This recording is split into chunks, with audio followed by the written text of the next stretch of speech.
সারা দেশে ঘটে যাওয়া ধর্ষণসহ যৌন নিপীড়নের নানা ঘটনার দায় স্বরাষ্ট্র উপদেষ্টাকে নিতে হবে উল্লেখ করে ঢাকা বিশ্ববিদ্যালয়ের শিক্ষকরা তার পদত্যাগ দাবি করেছেন। একই সঙ্গে সব জঘন্য ঘটনার সাথে জড়িতদের সর্বোচ্চ শাস্তি দাবি করেছে বিক্ষুব্ধ শিক্ষার্থীরা। সকালে ঢাকা বিশ্ববিদ্যালয়ের অপরাজয় বাংলার পাদদেশে বিশ্ববিদ্যালয় শিক্ষক নেটওয়ার্কের উদ্যোগে অনুষ্ঠিত বিক্ষোভ সমাবেশে সব দাবি জানান তারা। বিস্তারিত জান্নাতুল ফারদৌসী রিপোর্টে।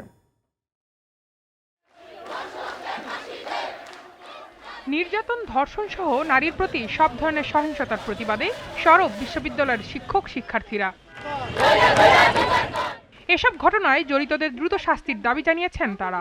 সকালে বিশ্ববিদ্যালয় শিক্ষক নেটওয়ার্কের আয়োজনে অনুষ্ঠিত বিক্ষোভ সমাবেশে শিক্ষকরা বলেন, বিচারহীনতার সংস্কৃতি থেকে এখনই বেরিয়ে আসতে না পারলে নারীর প্রতি এ নির্যাতন থামানো যাবে না। 50-100 বছর কি আমরা এরকম মার খেতে থাকবো? তা না। তার জন্য আমাদের কি করতে হবে? আশু পদক্ষেপ হচ্ছে শাস্তির বিধান। একদিকে যেমন আন্দোলন করতে হবে, সরকারি প্রশাসনিক ব্যবস্থা নিতে হবে, অন্যদিকে কিন্তু মানুষের মনোজগৎ পরিবর্তন করার যে কাজ, সংস্কৃতি পরিবর্তন করার যে কাজ, সেটার দিকেও নজর দিতে হবে। এই নির্যাতনের স্ট্রাকচার একজন নির্যাতককে সাহস দেয় পথে ঘাটে যে কোনো নারীকে তারা নির্যাতন করে। কেন নির্যাতন করে? কেননা তারা জানে যে তার কোনো শাস্তি হবে না।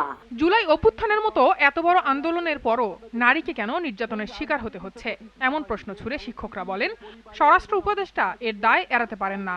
নারী নির্যাতন ও ধর্ষণের ঘটনায় 3 নারী উপদেষ্টার নির্লিপ্ততা নিয়েও প্রশ্ন তোলেন শিক্ষকরা। গণ অভ্যুত্থানের পরে যে সরকার এসেছে, তাদের যে দায়িত্বগুলো তাদের পালন করার কথা ছিল, সেই দায়িত্বগুলো তারা ঠিক মতো পালন করেন না, পালন করতে সক্ষম হচ্ছে না। তাদের দুর্বলতা প্রতিদিনই প্রকটভাবে প্রকাশিত হচ্ছে।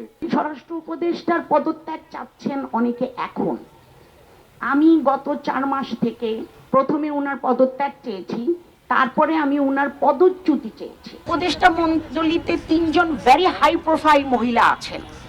ওনারা কি করছেন? ওনারা তো শুধু উপদেষ্টা না, ওনারা তো এই দেশের নারীদের প্রতিভূ হিসাবেই আমরা মনে করেছিলাম। এদিকে ক্যাম্পাসের মোড়ে মোড়ে বিক্ষোভ মিছিল করেন কয়েকটি বিভাগের শিক্ষার্থীরা। মিছিল ও নানা স্লোগানে সারাদিন উত্তাল ছিল রাজু ভাস্কর্য সহ পুরো ক্যাম্পাস।